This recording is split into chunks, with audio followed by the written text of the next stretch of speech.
हमने शहर को दी एक नई पहचान, हम हैं सिंघानिया बिल्डकॉन। यूक्रेन युद्ध के 17वें दिन रूसी सेना ने खार्किव और चेर्निहिव में एयर स्ट्राइक की। एक मिलिट्री एयरबेस पर भी बमबारी की गई। इस बीच यूएन ने कहा कि युद्ध की वजह से 25 लाख से ज्यादा लोग यूक्रेन छोड़ चुके हैं। वहीं अमेरिका ने रूस पर नई पाबंदियों का ऐलान किया। अमेरिकी राष्ट्रपति जो बाइडेन ने चेतावनी दी कि अगर रूस ने यूक्रेन में रासायनिक हथियारों का इस्तेमाल किया तो वो इसकी गंभीर कीमत चुकाएगा। उन्होंने कहा कि अगर नाटो और रूस में सीधी लड़ाई हुई तो तीसरा विश्व युद्ध शुरू हो जाएगा। संयुक्त राज्य अमेरिका अन्य पश्चिमी देशों की तरह यूक्रेन को विमान रोधी और टैंक रोधी मिसाइलों जैसे हथियार भेज रहा है। यूक्रेन पर रूस के हमले से नाखुश अमेरिका के राष्ट्रपति जो बाइडेन ने रूस को दिए गए सर्वाधिक तरजीही देश का दर्जा वापस लेने की घोषणा की। साथ ही रूस ने समुद्री खाद्य उत्पादों यानी शराब और हीरो के आयात पर भी रोक लगा दी। अमेरिकी सरकार ने रूस को MFAN का दर्जा वापस लेने का निर्णय यूरोपीय संघ और G7 समूह के देशों के साथ मिलकर लिया। अमेरिकी राष्ट्रपति कार्यालय व्हाइट हाउस के रूजवेल्ट रूम ने बाइडेन ने अपने बयान में कहा कि स्वतंत्र दुनिया पुतिन का मुकाबला करने के लिए एक साथ खड़ी हो रही है।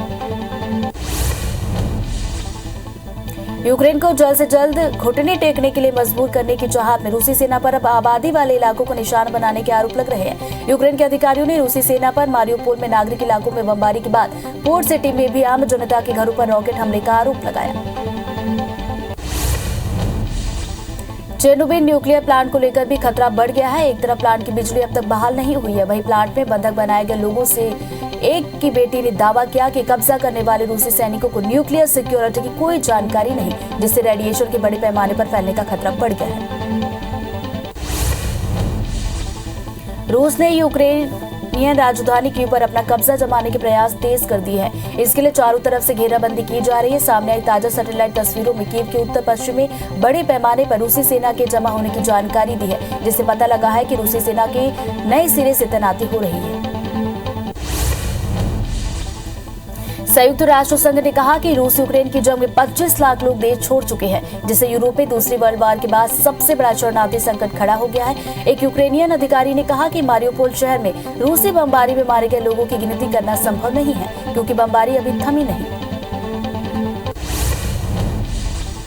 यूएन में भारत के स्थायी प्रतिनिधि TS तिरुमूर्ति ने यूक्रेन पर UNSC ब्रीफिंग के दौरान बायोलॉजिकल कार्यक्रमों की रिपोर्ट पर कहा कि हम एक बार फिर सदस्य देशों से संयुक्त राष्ट्र चार्टर और अंतर्राष्ट्रीय कानून के सिद्धांतों का पालन करने और राज्यों की संप्रभुता और अखंडता का सम्मान करने का आह्वान करते हैं। केवल कूटनीति और संवाद से ही मामले का हल निकाला जा सकता है। यूक्रेन के सुमी शहर में रहकर मेडिकल की पढ़ाई कर रहा छात्र पीयूष सक्सेना 14 दिन बाद सकुशल ग्वालियर लौट आया। उसके सुरक्षित लौटने पर परिवार वालों ने खुशी जाहिर की। प्रधानमंत्री मोदी को धन्यवाद दिया। छात्र पीयूष का कहना है कि वहां से निकलना बेहद मुश्किल था। जम्मू कश्मीर के गांदरबल इलाके में आज सुबह सुरक्षा बलों के साथ हुए मुठभेड़ में एक और आतंकी के मारे जाने की खबर। इसी ऑपरेशन के दौरान कुछ देर पहले ही प्रतिबंधित आतंकी संगठन लश्कर का एक आतंकवादी मारा गया था। फिलहाल इलाके में पुलिस सर्च ऑपरेशन चला रही है। श्री अमरनाथ श्राइन बोर्ड ने 2022 की यात्रा के लिए ऑनलाइन रजिस्ट्रेशन की घोषणा कर दी है, जो अप्रैल से शुरू हो रही है। इस दौरान एक दिन में 20,000 लोगों का रजिस्ट्रेशन होगा, जो बालटाल और चंदनवाड़ी दोनों रास्तों के लिए होगा। पवित्र गुफा और यात्रा ट्रैक से बर्फ हटाने के आदेश जारी हुए। सीबीएसई के 10वीं और 12वीं के टर्म 2 एग्जाम 26 अप्रैल से होंगे। इस बार परीक्षा एक ही शिफ्ट में होगी। पेपर सुबह 10:30 बजे शुरू होगा। 10वीं के एग्जाम 24 मई को, 12वीं के 15 जून को खत्म होंगे। स्टूडेंट्स को पेपर पढ़ने के लिए 15 मिनट का एक्स्ट्रा टाइम दिया जाएगा। सीबीएसई भारत के अलावा 26 और देशों में परीक्षाएं करवाएगा।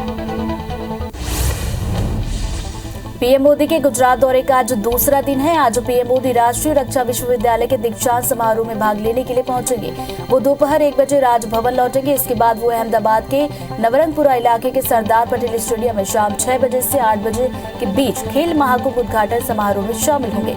रात 8:30 बजे पीएम मोदी स्पेशल फ्लाइट से दिल्ली के लिए रवाना होंगे। पंजाब में आम आदमी पार्टी के विधायक दल के नेता भगवंत मान आज राज्यपाल के सामने सरकार बनाने का दावा पेश करेंगे। आपके नवनिर्वाचित विधायकों ने शुक्रवार को हुई बैठक में उन्हें अपना नेता चुना था। मान ने 16 मार्च को नवाजशहर जिले में शहीद भगत सिंह के पैतृक गांव खटकड़कला में मुख्यमंत्री पद की शपथ लेने की घोषणा की। रायपुर में कृषि विश्वविद्यालय परिसर में 4 दिवसीय किसान सम्मेलन का आयोजन किया जा रहा है। यहाँ सीएम भूपेश किसान सम्मेलन का आगाज करने जा रहे हैं। सीएम यहाँ लगी प्रदर्शनी का अवलोकन करेंगे। कार्यक्रम में प्रदेश के कई जिलों से लगभग 5000 किसान शामिल होंगे। कार्यक्रम में कृषि मंत्री रविंद्र चौबे, मंत्री डॉक्टर शिव कुमार डहरिया, विधायक अनिता योगेंद्र शर्मा भी शामिल होंगे। कांग्रेस प्रदेश संगठन चुनाव प्रभारी हसन दल्ली का छत्तीसगढ़ दौरा है। संगठन चुनाव की तैयारियों को लेकर उनका ये दूसरा दौरा। हसन रायपुर, बिलासपुर, महासमुंद में बैठक लेंगे, साथ ही सदस्यता अभियान की भी समीक्षा करेंगे। सीएम शिवराज आज आदिवासियों को बड़ी सौगात देने जा रहे हैं। सीएम श्योपुर में PM Awas Yojana Sahariya special project का आगाज करेंगे। इसके जरिए 19,166 हितग्राहियों को 260 करोड़ रुपए का लाभ मिलेगा। इस दौरान सीएम शिवराज करोड़ों के विकास कार्यों का लोकार्पण और भूमि पूजन करेंगे। कार्यक्रम में केंद्रीय मंत्री नरेंद्र सिंह तोमर भी शामिल होंगे। देश भर में राष्ट्रीय लोक अदालत का आयोजन किया जा रहा है। इसी कड़ी में एमपी में हाई कोर्ट से लेकर जिला अदालतों, तहसीलों में भी इसका आयोजन किया जा रहा है। इसके साथ ही श्रम न्यायालय, कुटुंब न्यायालय में भी लोक अदालत का आयोजन किया जा रहा है। इसके जरिए बैंक, बिजली, श्रम, जलकर, संपत्ति कर समेत सभी प्रकार के मामलों का निराकरण किया जाएगा। मध्य प्रदेश विधानसभा में शुक्रवार को सड़क, बिजली और किसानों के मुद्दे पर हंगामा हुआ। कांग्रेस विधायक सज्जन सिंह वर्मा ने पुरानी पेंशन बहाली का मुद्दा उठाया। कांग्रेस के ही सचिन यादव ने कसरावद में मंडी बोर्ड से चेक जारी होने के बाद 20 करोड़ का काम रोककर पैसा वापस मंगाने का मुद्दा उठाया, जिस पर बजट में राशि का प्रावधान होने पर सड़क बनाने का भरोसा गोपाल भार्गव ने दिया। एमपी विधानसभा में कांग्रेस विधायक झूमा सोलंकी के आदिवासी क्षेत्र में बिजली नहीं होने के मुद्दे पर हंगामा हुआ। कांग्रेस ने वॉकआउट किया। कांग्रेस विधायक जबरदस्त सिंह के सार्वजनिक उपक्रमों के प्रदूषण मानकों पर जवाब से असंतुष्ट कांग्रेस विधायकों ने सदन का बहिर्गमन किया। छत्तीसगढ़ विधानसभा में शुक्रवार को रेडी टू ईट के मुद्दे पर सदन में हंगामा हुआ। नेता प्रतिपक्ष धर्मलाल कौशिक और बीजेपी विधायक रजनीश सिंह ने महिला स्व सहायता समूह से रेडी टू ईट का काम लिए जाने का मुद्दा सदन में उठाया। विपक्ष के विधायक गर्भगृह पहुंचे तो हंगामा शुरू हुआ। सदन में बीजेपी विधायक शिवरतन शर्मा ने किसानों को खाद की कमी का मामला भी उठाया। शर्मा ने इस मुद्दे पर स्थगन प्रस्ताव पेश किया, जिसे बृजमोहन अग्रवाल ने भी समर्थन दिया। स्थगन प्रस्ताव को लेकर आसंदी ने कहा कि ये मामला अध्यक्ष के लिए विचाराधीन है। पूर्व मुख्यमंत्री उमा भारती प्रदेश में शराबबंदी की मुहिम को लेकर सक्रिय नजर आ रही हैं। उन्होंने कहा कि उनका फोकस मध्य प्रदेश में शराबबंदी पर है। मुख्यमंत्री ने जन जागृति से शराबबंदी करने को कहा। शिवराज सिंह चौहान मेरे साथ शराब बंद कराने चलेंगे। मैं गांव और शहरों में शराब दुकानों के सामने खड़ी हो जाऊंगी। 4 राज्यों में जीत के बाद अब बीजेपी निकाय चुनाव की तैयारियों में जुट गई है। मध्य प्रदेश में विधानसभा के साथ नगरीय निकाय चुनाव की भी सुगबुगाहट तेज हो गई है। माना जा रहा है कि अब जल्द ही विधानसभा के पहले निकाय चुनाव हो सकते हैं। इंदौर नगर पालिका निगम प्रदेश का सबसे बड़ा नगरीय निकाय है, लिहाजा इंदौर में बीजेपी ने अभी से तैयारियां शुरू कर दी है। इंदौर पुलिस कमिश्नरेट के सभी जोन के साथ शहर में हो रहे क्राइम को लेकर शुक्रवार को समीक्षा बैठक की गई। बैठक में हर जोन के अधिकारी से उनके क्षेत्र में हो रहे क्राइम को लेकर जानकारी ली गई। कमिश्नर ने बताया कि पिछले 3 महीने के आंकड़ों के मुताबिक क्राइम रेट में गिरावट आई। इंदौर में होली और रंग पंचमी को लेकर पुलिस ने एक एक्शन प्लान तैयार किया, जिसके तहत पुलिस कमिश्नर हरिनारायण चारी मिश्र ने 35 थाना प्रभारी, 9 डीएसपी समेत एसीपी की बैठक आयोजित की, जिसमें सभी अधिकारियों को दिशा निर्देश दिए गए। इस बार ड्रोन और सीसीटीवी से भी नजर रखी जाएगी। एमपी के किसानों के लिए अच्छे दिन आ गए हैं। दरअसल राज्य में गेहूं, सरसों, मसूर, सोयाबीन, धनिया समेत दूसरी फसलों के दाम में उछाल है, जिससे किसानों की फसलों को व्यापारी सरकार की तय कीमत यानी एमएसपी से ज्यादा भाव पर खरीद रहे हैं। सरायपाली बसना अंचल के सैकड़ों किसान खाद की कमी से परेशान है। समय पर रासायनिक खाद नहीं मिलने पर रबी की फसल की खेती प्रभावित हो रही है। वहीं स्थानीय दुकानदारों पर कालाबाजारी कर अधिक दाम में खाद बेचने का आरोप है। मामले में एसडीओ ने जानकारी उच्च अधिकारियों को बताने और समस्या का समाधान जल्द करने की कार्रवाई की। बलरामपुर के राजपुर में संचालित फॉरेस्ट विभाग के एसडीओ कार्यालय में 2 अधिकारियों की लड़ाई से कार्यालय में ताला लग गया। फॉरेस्ट के ही एक अधिकारी ने कार्यालय में ताला लगा दिया, जबकि दूसरा उसे खोलने के लिए जद्दोजहद कर रहा है। वह अधिकारी कुछ भी बोलने को तैयार नहीं। केंद्र और राज्य सरकार की स्वास्थ्य से जुड़ी 12 योजनाओं को संचालित करने वाले स्वास्थ्य संयोजकों ने हड़ताल पर जाने का ऐलान किया। उनका कहना है कि लंबे समय से मांग के बावजूद सरकार उनकी वेतन विसंगति दूर नहीं कर रही, जबकि साल 2018 में आंदोलन के दौरान कांग्रेस ने उनकी इस मांग को जायज ठहराया था। विदिशा में सड़क हादसे में एक भाजपा कार्यकर्ता की मौत हुई। हादसे में 2 अन्य लोग घायल हुए, जिनमें से एक की हालत गंभीर है। भोपाल रेफर कर दिया गया। मौके पर पहुंची पुलिस ने शव को पीएम कराने के बाद परिजनों को सौंपा। कटनी में नगर निगम अतिक्रमण दस्ते और सब्जी दुकानदारों के बीच विवाद हुआ। विवाद इतना बढ़ गया कि दोनों पक्षों के बीच मारपीट शुरू हो गई। हंगामा बढ़ता देख पुलिस बीच बचाव के लिए पहुंची और मामले को शांत कराया। हंगामे के दौरान नगर निगम के कर्मचारी घायल हुए, अस्पताल ले जाया गया। पन्ना के नेशनल हाईवे में एक तेज रफ्तार ट्रक ने बुंदेलखंड प्राधिकरण के वरिष्ठ भाजपा नेता की कार को टक्कर मार दी। कार अनियंत्रित होकर नाले में जा गिरी। घटना के बाद ट्रक चालक मौके से फरार हुआ, जिसकी तलाश पुलिस कर रही है। हादसे में जयप्रकाश चतुर्वेदी को हल्की चोटें आई हैं। महासमुंद की पटेवा पुलिस ने चिटफंड कंपनी बीएन गोल्ड के डायरेक्टर बलजीत संधू को गिरफ्तार किया। आरोपी पैसा दुगुना करने के नाम पर निवेशकों से लाखों रुपए की ठगी कर फरार हुआ था। बीएन गोल्ड कंपनी के 4 आरोपी अभी भी फरार हैं। पुलिस आरोपी से पूछताछ कर रही है। बस्तर जिले से कर्नाटक मजदूरी करने गए मजदूरों को बंधक बनाने का मामला आया। लोहंडीगुड़ा और बस्तानार ब्लॉक के दर्जन भर ग्रामीण 1.5 साल पूर्व कर्नाटक मजदूरी करने के लिए गए हुए थे, लेकिन ठेकेदार ने इन मजदूरों को बंधक बना लिया। कलेक्टर की पहल से 6 मजदूरों का रेस्क्यू कर लिया गया। 6 मजदूर अब भी फंसे हुए हैं। शाजापुर के बुलाई में एक ट्रक ने बाइक सवार 3 युवकों को टक्कर मार दी। हादसे में एक की मौत हुई, जबकि 2 घायल हुए। घायलों को उपचार के लिए जिला चिकित्सालय में भर्ती कराया गया। तीनों युवक परीक्षा देने के लिए उज्जैन जा रहे थे, तभी हादसा हुआ। टीकमगढ़ में अस्पताल चौराहे पर स्कूटी से जा रही एक महिला शिक्षक को डंपर ने पीछे से टक्कर मारी। महिला गाड़ी समेत डंपर के नीचे आई, लेकिन गनीमत रही कि महिला की जान बच गई। घटना का वीडियो अस्पताल चौराहे पर लगे सीसीटीवी में कैद हुआ, जो कि सोशल मीडिया पर वायरल हुआ। खरगोन जिले के करही थाना क्षेत्र के पिपलिया में ट्रैक्टर से घर लौटते समय 2 युवक अनियंत्रित होकर कुएं में गिरे, जिससे उनकी मौत हुई। कुआं 70 फीट गहरा था और जंगल इलाके में हादसा होने के कारण इसकी सूचना ग्रामीणों को देर से मिली। घटना की सूचना मिलने पर पुलिस की टीम मौके पर पहुंची। गोताखोरों की मदद से शव को बाहर निकाला गया। जजपुर के सन्ना घाटी में एक पिकअप अनियंत्रित होकर पलटी, जिसमें सवार 10 लोग घायल हुए। घायलों को पुलिस ने इलाज के लिए सन्ना अस्पताल में भर्ती कराया। सोनक्यारी पुलिस के मुताबिक वाहन में 20 लोग सवार थे। फिलहाल जांच जारी है।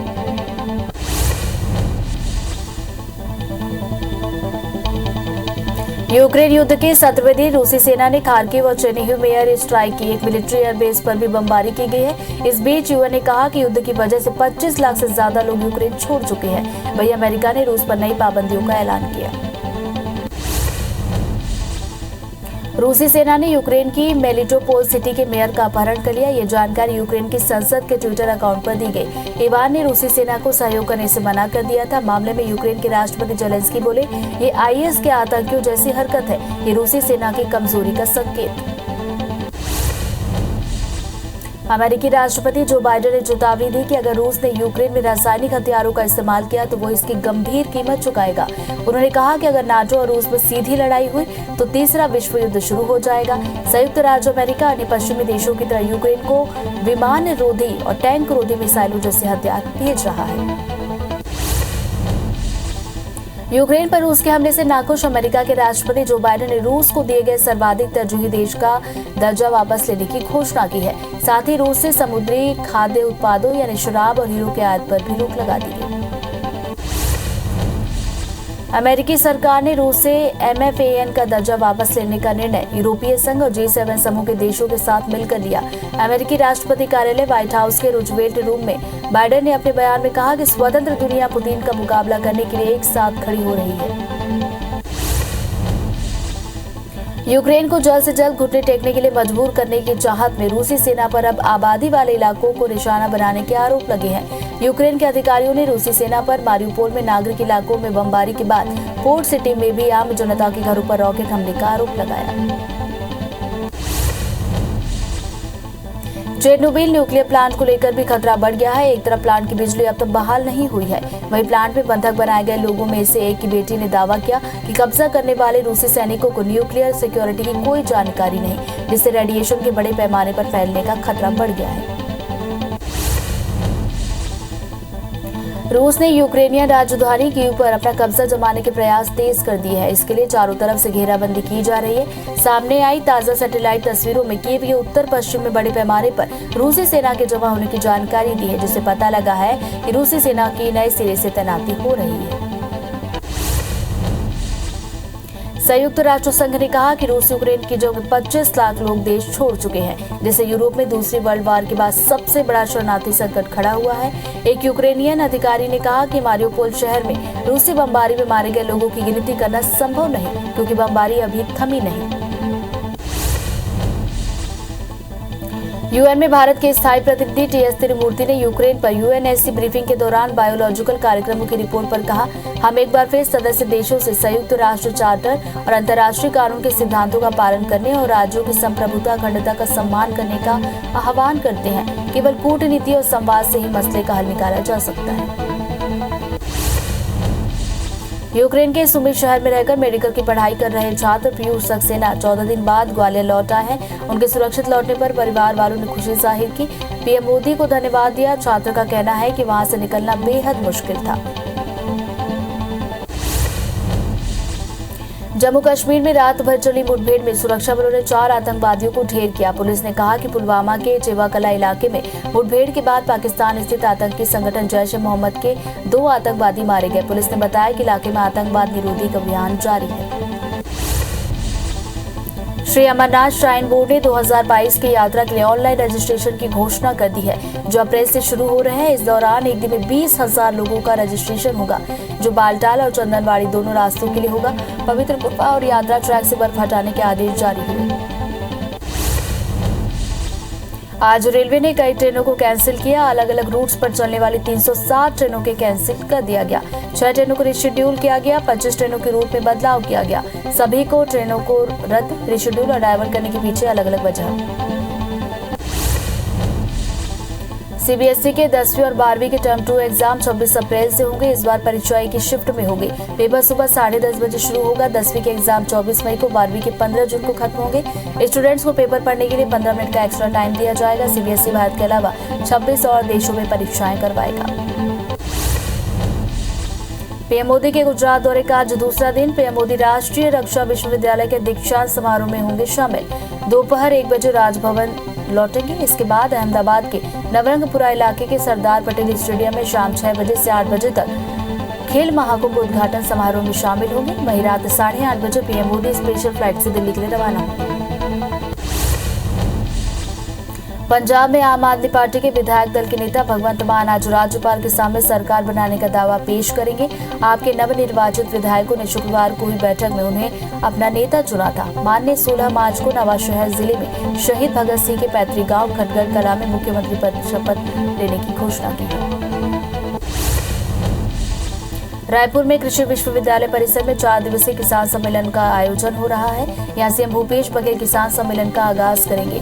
सीएम यहाँ लगी प्रदर्शनी का अवलोकन करेंगे। कार्यक्रम में प्रदेश के कई जिलों से लगभग 5,000 किसान शामिल होंगे। कार्यक्रम में कृषि मंत्री रविंद्र चौबे, मंत्री शिव कुमार डहरिया, विधायक अनिता योगेंद्र शर्मा भी शामिल होंगे। कांग्रेस प्रदेश संगठन चुनावी प्रभारी हसन दल्ली का छत्तीसगढ़ दौरा। संगठन चुनाव की तैयारियों को लेकर उनका ये दूसरा दौरा। हसन रायपुर, बिलासपुर और महासमुंद में बैठक लेंगे और सदस्यता अभियान की समीक्षा करेंगे। सीएम शिवराज सिंह चौहान आज आदिवासियों को देंगे बड़ी सौगात। CM Shivpur PM Awas Yojana Sahariya special project का करेंगे आगाज।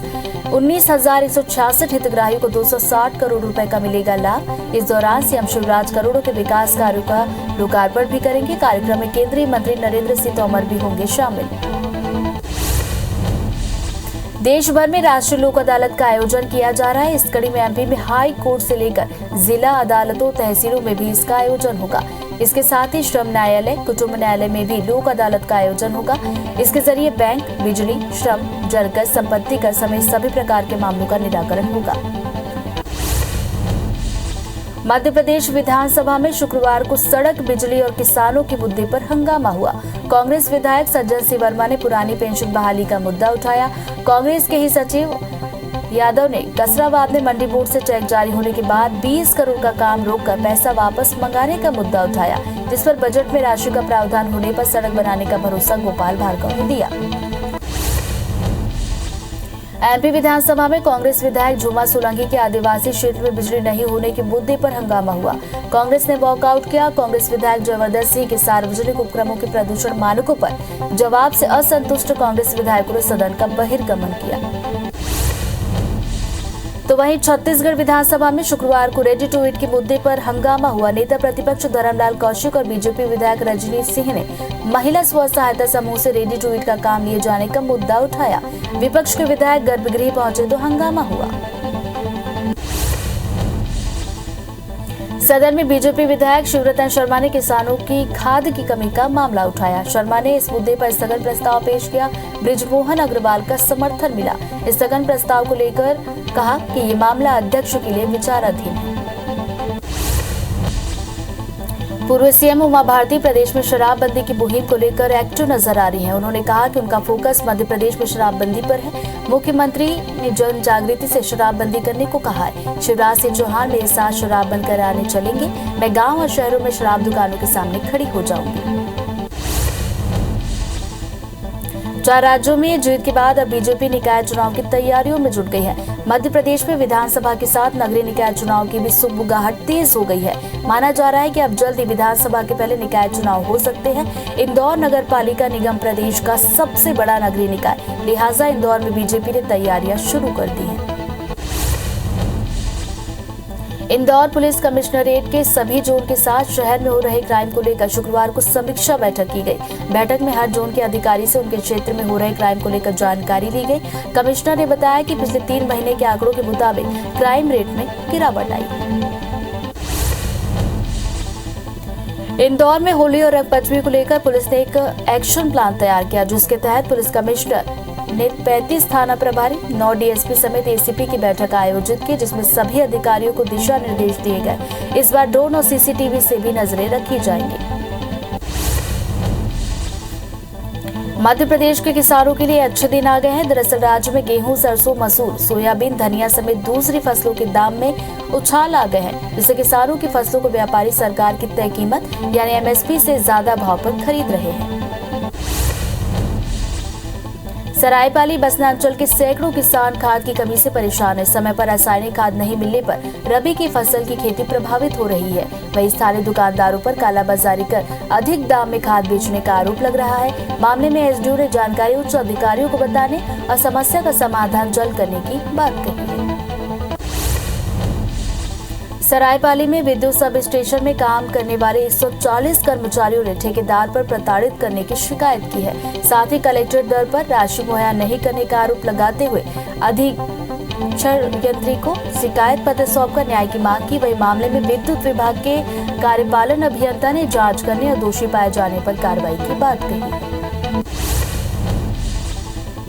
बलरामपुर के राजपुर में संचालित फॉरेस्ट विभाग के एसडीओ कार्यालय में 2 अधिकारियों की लड़ाई से कार्यालय में ताला लग गया। फॉरेस्ट के एक अधिकारी ने कार्यालय में ताला लगाया, दूसरा उसे खोलने के लिए जद्दोजहद कर रहा है। वही अधिकारी कुछ भी बोलने को तैयार नहीं। केंद्र और राज्य सरकार की स्वास्थ्य से जुड़ी 12 योजनाओं को संचालित करने वाले स्वास्थ्य संयोजकों ने हड़ताल पर जाने का ऐलान किया। उनका कहना है कि लंबे समय से मांग के बावजूद सरकार उनकी वेतन विसंगति दूर नहीं कर रही, जबकि साल 2018 में आंदोलन के दौरान कांग्रेस ने उनकी इस मांग को जायज ठहराया था। विदिशा में सड़क हादसे में एक भाजपा कार्यकर्ता की मौत हुई। हादसे में 2 अन्य लोग भी घायल हुए। एक की हालत गंभीर बताई जा रही है, जिसे भोपाल रेफर कर दिया गया। मौके पर पहुंची पुलिस ने शव को पीएम के लिए भेज दिया है, जिसके बाद उसे परिजन को सौंपा जाएगा। कटनी में नगर निगम अतिक्रमण दस्ते और सब्जी दुकानदारों के बीच विवाद हुआ। विवाद इतना बढ़ा कि दोनों पक्षों के बीच मारपीट तक शुरू हो गई। हंगामा बढ़ता देख पुलिस बीच बचाव के लिए पहुंची और मामले को शांत कराया। हंगामे के दौरान नगर निगम का कर्मचारी घायल हुआ, अस्पताल में भर्ती कराया गया। पन्ना के नेशनल हाईवे में एक तेज रफ्तार ट्रक ने बुंदेलखंड प्राधिकरण के वरिष्ठ भाजपा नेता की कार को टक्कर मारी। कार अनियंत्रित होकर नाले में जा गिरी। घटना के बाद ट्रक चालक मौके से फरार हुआ, जिसकी पुलिस तलाश कर रही है। हादसे में जयप्रकाश चतुर्वेदी को हल्की चोटें आई। महासमुंद की पटेवा पुलिस ने चिटफंड कंपनी बीएन गोल्ड के डायरेक्टर बलजीत संधू को गिरफ्तार किया। आरोपी पैसा दुगना करने के नाम पर निवेशकों से लाखों रुपए की ठगी कर फरार हो गया था। बीएन गोल्ड कंपनी के 4 आरोपी अभी भी फरार। पुलिस आरोपी से पूछताछ कर रही है। बस्तर जिले से कर्नाटक मजदूरी करने गए मजदूरों को बंधक बनाने का मामला आया। लोहंडीगुड़ा और बस्तानार ब्लॉक के दर्जन भर ग्राम में 1.5 साल पूर्व कर्नाटक मजदूरी करने के लिए गए हुए थे, लेकिन ठेकेदार ने इन मजदूरों को बंधक बना लिया। कलेक्टर की पहल से 6 मजदूरों को रेस्क्यू कर लिया गया। साथ ही 6 मजदूर अभी कर्नाटक में फंसे। शाहजहांपुर के बुलाई में एक ट्रक ने बाइक सवार 3 युवकों को टक्कर मारी। हादसे में एक की मौत, 2 युवक हुए घायल। घायलों को उपचार के लिए जिला चिकित्सालय में भर्ती कराया गया। तीनों युवक परीक्षा देने के लिए उज्जैन जा रहे थे, तभी ये हादसा हुआ। टीकमगढ़ में अस्पताल चौराहे पर स्कूटी से जा रही एक महिला शिक्षक को डंपर ने पीछे से टक्कर मारी। महिला गाड़ी समेत डंपर के नीचे आई, लेकिन गनीमत रही कि जान बच गई। घटना का वीडियो अस्पताल चौराहे पर लगी सीसीटीवी में कैद हुआ, जो सोशल मीडिया पर वायरल है। खरगोन जिले के करही थाना क्षेत्र के पिपलिया में ट्रैक्टर से घर लौटते समय 2 युवक अनियंत्रित होकर कुएं में गिरे, जिससे उनकी मौत हुई। कुआं 70 फीट गहरा था और जंगल इलाके में हादसा होने की वजह से सूचना ग्रामीणों को देर से मिली। घटना की सूचना मिलते ही पुलिस की टीम मौके पर पहुंची और गोताखोरों की मदद से शव को बाहर निकाला गया। जशपुर के सन्ना घाटी में पिकअप अनियंत्रित होकर पलटी, जिसमें सवार 10 लोग घायल हुए। घायलों को पुलिस ने इलाज के लिए अस्पताल में भर्ती करा दिया है। सोनक्यारी पुलिस के मुताबिक वाहन में 20 लोग सवार थे। जांच जारी है। मुरैना के देवगढ़ थाना इलाके के भवनपुरा गांव में एक कलयुगी पुत्र ने अपने पिता की हत्या कर दी। हत्या के बाद से आरोपी फरार है। पुलिस मामला दर्ज कर आरोपी की तलाश में जुटी है। आरोपी ने संपत्ति और अवैध संबंध के चलते घटना को अंजाम दिया। विधानसभा चुनाव में देश के 4 राज्यों में शानदार जीत के बाद गृह राज्य गुजरात दौरे पर गए प्रधानमंत्री मोदी ने दूसरे दिन गांधीनगर में रोड शो किया। रक्षा विश्वविद्यालय के रास्ते में खड़े होकर उन्होंने हजारों लोगों का अभिवादन किया। इसके बाद पीएम मोदी राष्ट्रीय रक्षा विश्वविद्यालय के भवन का उद्घाटन करने के लिए पहुंचे। गांधीनगर के राष्ट्रीय रक्षा विश्वविद्यालय के पहले दीक्षांत समारोह में पीएम मोदी ने संबोधित किया। उन्होंने कहा कि ये यूनिवर्सिटी देश भर में रक्षा के क्षेत्र में जो अपना करियर बनाना चाहते हैं, उनके लिए इस यूनिवर्सिटी का जन्म हुआ है। इस क्षेत्र में वे ट्रेन्ड मैन पावर समय की मांग है। पीएम मोदी ने कहा कि आज के ही दिन नमक सत्याग्रह के लिए इसी धरती से दांडी यात्रा की शुरुआत हुई थी। गांधी जी के नेतृत्व में अंग्रेजों के अन्याय के खिलाफ जो आंदोलन चला, उसने अंग्रेजी हुकूमत को हम भारतीयों की सामूहिक सामर्थ्य का एहसास करा दिया था। पीएम मोदी ने कहा कि रक्षा के क्षेत्र में 21वीं सदी की जो चुनौतियां हैं, उनके अनुकूल हमारी व्यवस्था भी विकसित हो और उन व्यवस्थाओं को संभालने वाले व्यक्तित्व का विकास हो। इसके लिए इस विश्वविद्यालय का जन्म हुआ। दुर्भाग्य से आजादी के बाद हमारे देश में कानून व्यवस्था के लिए जो काम होना चाहिए था, उसमें हम पीछे रह गए।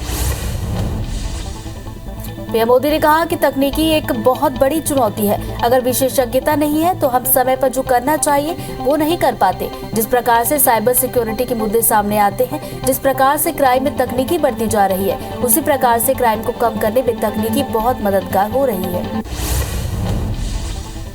पंजाब चुनाव में शानदार जीत के बाद आम आदमी पार्टी की तरफ से मुख्यमंत्री पद के उम्मीदवार भगवंत मान ने चंडीगढ़ स्थित राजभवन पहुंचकर राज्यपाल से मुलाकात की। इसके साथ ही भगवंत मान ने राज्य में नई सरकार के गठन का दावा किया। राज्यपाल से मिलने के बाद भगवंत मान ने कहा कि वे 16 मार्च को भगवत सिंह के गांव खटकर कला में शपथ लेंगे।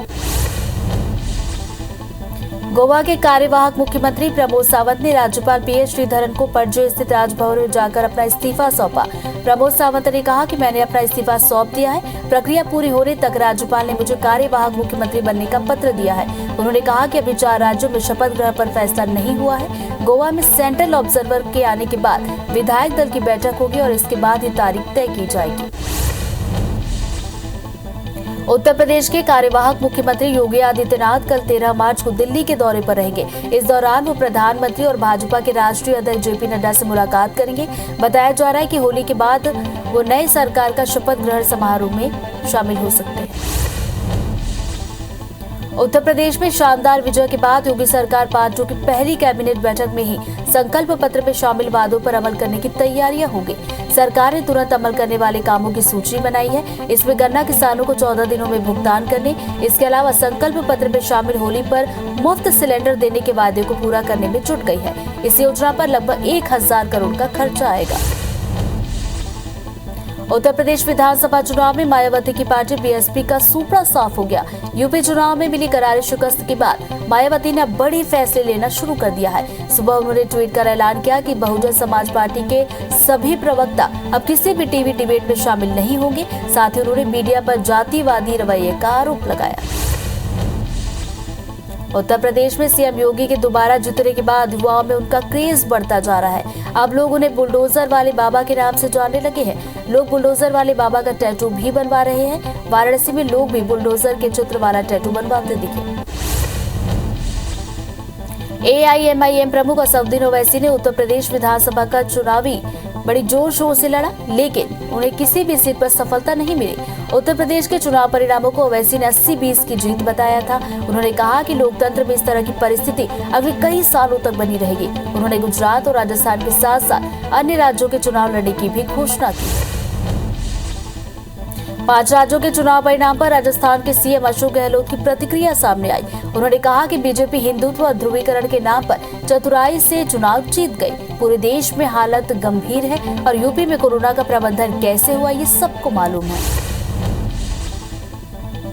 जम्मू कश्मीर में रात भर चली मुठभेड़ में सुरक्षा बलों ने 4 आतंकवादियों को ढेर कर दिया। पुलिस ने कहा कि पुलवामा के चेवकला इलाके में मुठभेड़ के बाद पाकिस्तान नीति आतंकी संगठन जैश ए मोहम्मद के 2 आतंकवादी मारे गए। पुलिस ने बताया कि इलाके में आतंकवाद निरोधी अभियान जारी है।